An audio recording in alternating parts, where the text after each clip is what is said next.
Hello दोस्तों, नमस्कार। कैसे हो आप? मेरा नाम है कौशिक और इस वीडियो में मैं आपको जानकारी दूंगा कक्षा 6वीं के गणित के बारे में। तो इस वीडियो को शुरू से लेकर आखिरी तक देखते रहिए।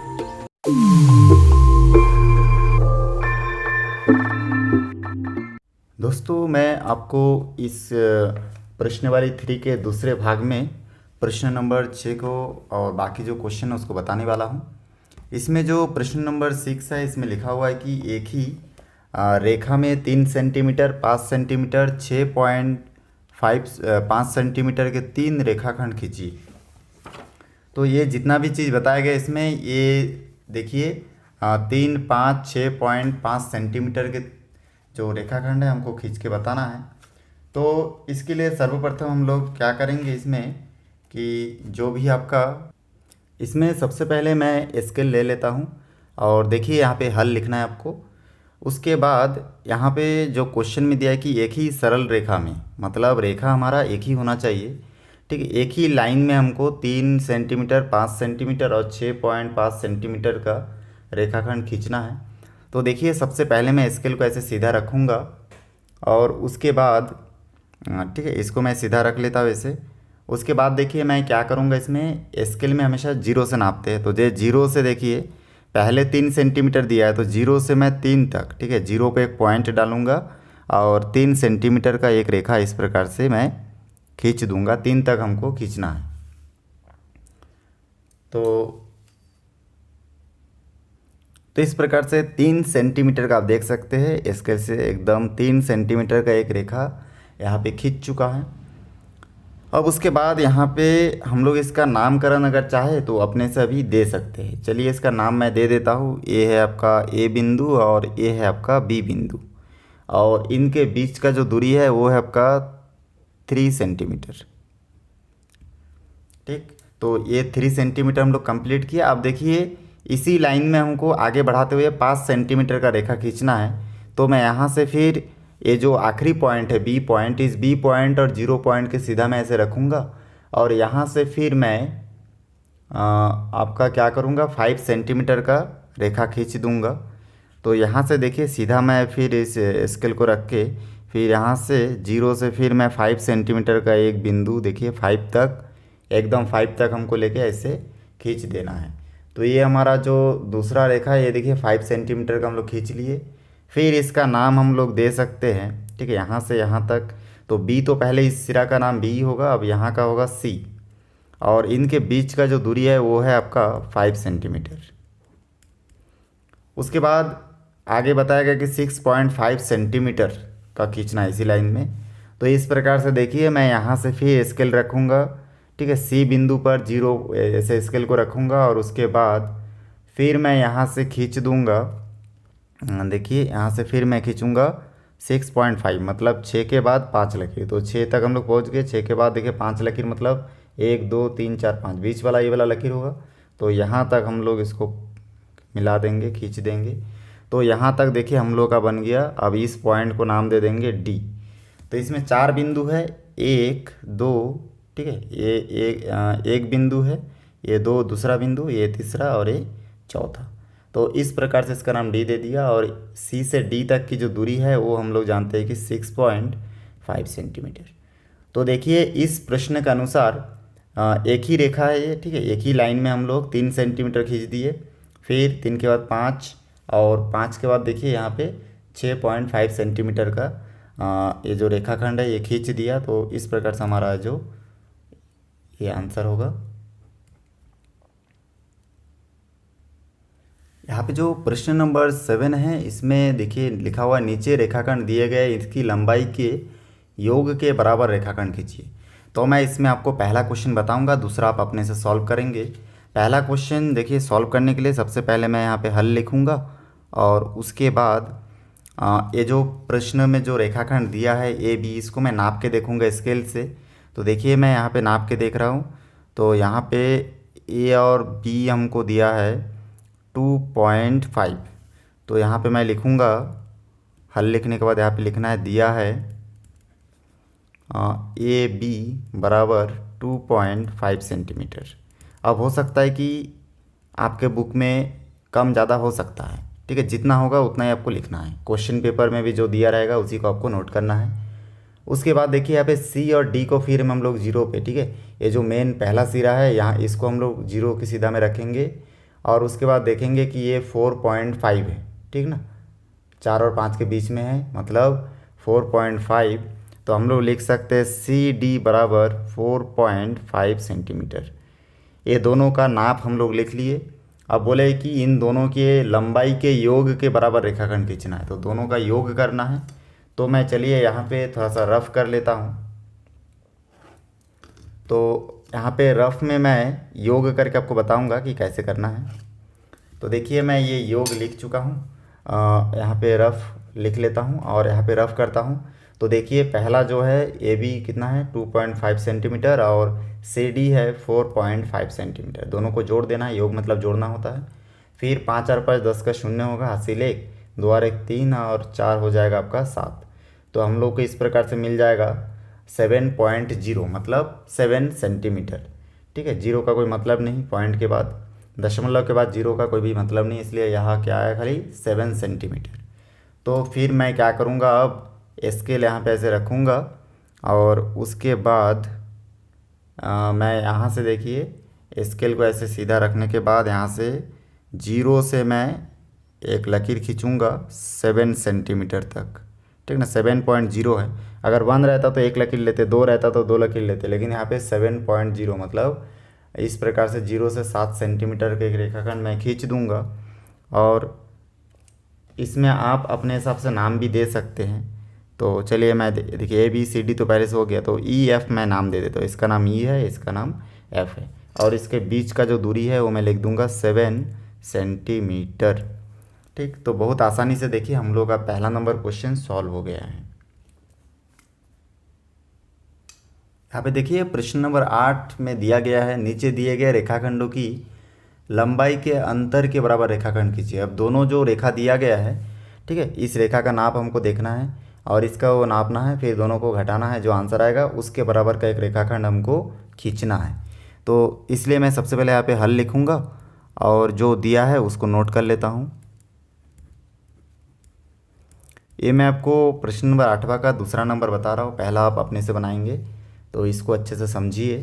तो यहाँ पे देखिए स्केल ले लेना है और फिर स्केल से जो भी प्रश्न है इस प्रश्न को एक बार नोट कर लेना है। तो यहाँ पे देखिए मैं इसको नोट करके देख रहा हूँ कि 3 सेंटीमीटर का है, तो यहाँ पे मैं लिखूँगा ए बी बराबर 3 सेंटीमीटर। और उसके बाद सी और डी, अब सी और डी को मैं यहाँ से देखिए इसको इस प्रकार से ले लूँगा और देखूँगा कि सी और डी जो है 5 सेंटीमीटर का है, तो सी डी बराबर 5 सेंटीमीटर। अब इन दोनों को रफ में जोड़ सकते हैं या फिर ऐसे मौखिक भी जोड़ सकते हैं। 5 और 3 कितना होगा, अच्छा जोड़ना नहीं, इसमें क्या अंतर मतलब घटाना है। तो 5 में से 3 सेंटीमीटर को घटाऊँगा तो कितना आएगा, आप चाहे तो रफ करके भी देख सकते हैं और मौखिक रूप से आपको अगर हल करना आता है तो आप इसको बिना हल किए भी लिख सकते हैं। चलिए मैं आपको रफ़ करके बता देता हूँ। ये देखिए रफ़ में मैं 5 सेंटीमीटर और 3 सेंटीमीटर को आपस में घटाऊँगा तो कितना आएगा, 2 आएगा, 2 सेंटीमीटर। इसका मतलब हमको 2 सेंटीमीटर का एक रेखाखंड खींचना है। तो मैं यहाँ से फिर स्केल को इस तरह रख के फिर मैं खींच लेता हूँ यहाँ से 2 सेंटीमीटर। तो देखिए 0 से 2 सेंटीमीटर इस प्रकार से मैं खींच दिया और इसका नाम मैं दे दूंगा ई एफ और यहाँ पे लिख दूंगा 2 सेंटीमीटर। तो इस प्रकार से हमारा जो आंसर है वो हमको मिल जाता है। यहाँ पे देखिए जो प्रश्न नंबर 9 है ये बहुत ही इम्पोर्टेंट है और हर बार एग्ज़ाम में पूछा जाता है। इसमें लिखा हुआ है कि 12 सेंटीमीटर की लंबाई का रेखाखंड ए बी खींचकर उसे 3 सेंटीमीटर, 4 सेंटीमीटर और 5 सेंटीमीटर के 3 रेखाखंड खींचना है और उसका नाम देना है ए सी। 3 सेंटीमीटर का जो रेखाखंड खींचेंगे उसका नाम ए सी, 4 सेंटीमीटर का जो रेखाखंड खींचेंगे उसका नाम सी डी और 5 सेंटीमीटर का जो रेखाखंड खींचेंगे उसका नाम डी बी देना है। और हमको इस प्रकार से 3 भागों में विभाजित करना है और इसको सत्यापित भी करना है। और उसके लिए एक समीकरण भी आपके बुक में दिया गया है ए डी माइनस ए सी, पहला नंबर जो इसमें दिया गया है, चलिए मैं यहाँ पे नोट कर देता हूँ। पहला नंबर दिया गया है आपका A D minus a c बराबर c b minus d b. मैं आपको ये पहला नंबर सॉल्व करके बताऊंगा और इसका जो दूसरा क्वेश्चन है वो आप लोग अपने से सॉल्व करेंगे, और सॉल्व नहीं होता तो आप कमेंट सेक्शन में जाके मेरे को बता सकते हैं। अब इसमें देखिए पहला क्वेश्चन ये आपका दिया गया है, इसको सत्यापित करना है और ये जो पहले स्टेटमेंट है इसको हम लोग कवर कर लेते हैं। तो चलिए पहले दिया है कि 12 सेंटीमीटर लंबाई का रेखाखंड ए बी खींचकर, तो सबसे पहले हम लोग स्केल लेंगे और 12 सेंटीमीटर का एक रेखाखंड खींच लेंगे। सबसे पहला काम वही है, तो चलिए खींच लेते हैं। तो 12 सेंटीमीटर का रेखाखंड मैं यहाँ से इस प्रकार स्केल रख के खींच लेता हूँ। तो यहाँ से देखिए शून्य से मैं खींच लूँगा, शून्य से 12 सेंटीमीटर तक हमको जाना है। तो ये 12 सेंटीमीटर तक आके देखिए ये हमारा एक रेखाखंड में खींच लिया 12 सेंटीमीटर तक का, 0 से 12 तक। और इसका नाम हमको देना है ए बी, इसमें बताया गया है ए बी खींचिए 12 सेंटीमीटर का। तो ये देखिए 12 सेंटीमीटर का एक रेखाखंड मैं खींच चुका हूँ। अब हमको इसके बाद बताया गया है उसे 3 सेंटीमीटर, 4 सेंटीमीटर और 5 सेंटीमीटर के 3 रेखाखंड में विभाजित कीजिए। तो हम लोग क्या करेंगे, सबसे पहले यहाँ से ठीक है स्केल रखेंगे, तो और स्केल एकदम देखिए यहाँ पे मिला के यहाँ से हमको 3 सेंटीमीटर खींचना है। तो मैं 3 सेंटीमीटर तक एक पॉइंट डाल देता हूँ, ठीक है। तो ये 3 सेंटीमीटर तक हम लोग वो कर दिए। तो देखिए ये हमारा पहला जो हम लोग इस रेखा को पहले भाग में बांट लिए 3 सेंटीमीटर। अब ए है तो इसका नाम बी भी है, तो यहाँ पे हम लोग क्या देना चाहिए सी। तो इस प्रकार से इसका नाम मैं दे देता हूँ सी। उसके बाद यहाँ पे देखिए फिर सी से ठीक है एक भाग में बांट चुके हैं और भी इतना रेखा बाकी है। अब यहाँ से फिर हमको क्या करना है, 3 सेंटीमीटर के बाद 4 सेंटीमीटर में विभाजित करना। तो यहाँ पे फिर हम लोग स्केल को देखिए इस सी पॉइंट पे ऐसे रखेंगे 0 को, और उसके बाद यहाँ से फिर हम लोग 4 सेंटीमीटर जहाँ पे है 4 में हम लोग एक पॉइंट यहाँ पे डाल देंगे और यहाँ से इस प्रकार से कट का निशान दे देंगे। तो ए हो जाएगा हमारा ए बी सी और ए हो जाएगा डी। तो यहाँ से यहाँ तक का दूरी कितना लिए हम लोग 4 सेंटीमीटर, तो इसका लंबाई होगा 4 सेंटीमीटर। और उसके बाद जो बचा हुआ आखिरी देखिए 5 सेंटीमीटर के विभाजित करना। तो इसको हम लोग नाप के देखेंगे, जो बचा है वो क्या है ऑलरेडी 5 सेंटीमीटर का है, तो इसको और बांटने की आवश्यकता नहीं है। तो इस प्रकार से यहाँ पे ये हमको नाम देने की आवश्यकता नहीं है, खाली हम लोग लिख देंगे 5 सेंटीमीटर। तो ये जो 12 सेंटीमीटर है इसको 3 भाग में हम लोग ऐसे बांट दिए, 3 सेंटीमीटर, 4 सेंटीमीटर और 5 सेंटीमीटर। अब उसके बाद इसमें इसका नामकरण भी हो चुका है। ए से सी देखिए, ए से सी हमको पता चल गया कितना है 3 सेंटीमीटर, सी से डी है 4 सेंटीमीटर और डी से बी है 5 सेंटीमीटर। तो चलिए अब हम लोग ये जो पहला जो सत्यापित करने के लिए जो पहला कंडीशन है इसको हम लोग अप्लाई करके देखते हैं। तो इसके लिए सबसे पहले हम लोग क्या करेंगे, यहाँ पे मैं नोट करूँगा जो दिया है देखिए। तो यहाँ इस प्रकार से लिखेंगे और लिखेंगे ए सी बराबर 3 सेंटीमीटर,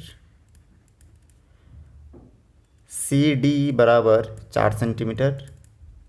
ये देखिए सी से डी तक की दूरी कितना है 4 सेंटीमीटर, बीच का गैप लंबाई। अब डी से बी तक की दूरी जो दिया है वो है आपका 5 सेंटीमीटर। ये मैं तीनों को नोट कर दिया हूँ। अब मैं इसमें आगे सॉल्व करूँगा इसको। तो देखिए आगे सॉल्व करने के लिए हमको क्या करना है, इसमें ये जो पहला कंडीशन है इस समीकरण में रखेंगे हम लोग। तो यहाँ पे चलिए पहला समीकरण हम लोग लिख लेते हैं जो दिया है इसमें ए डी, ठीक है। यहाँ पे चूँकि लिख लेते हैं A D minus a c बराबर c b minus d b. अब ए डी देखिए इसमें हम लोग ए डी का मान तो इसमें नहीं दिख रहा है, लेकिन यहाँ से हम लोग जानते हैं कि ए से डी तक की दूरी कितना होना चाहिए, ए से सी तक 3 सेंटीमीटर और सी से डी तक 4। तो 3 और 4 कितना होगा 7 सेंटीमीटर। तो ए से डी तक की दूरी कितना है 7 सेंटीमीटर। तो यहाँ पे मैं लिखूँगा 7।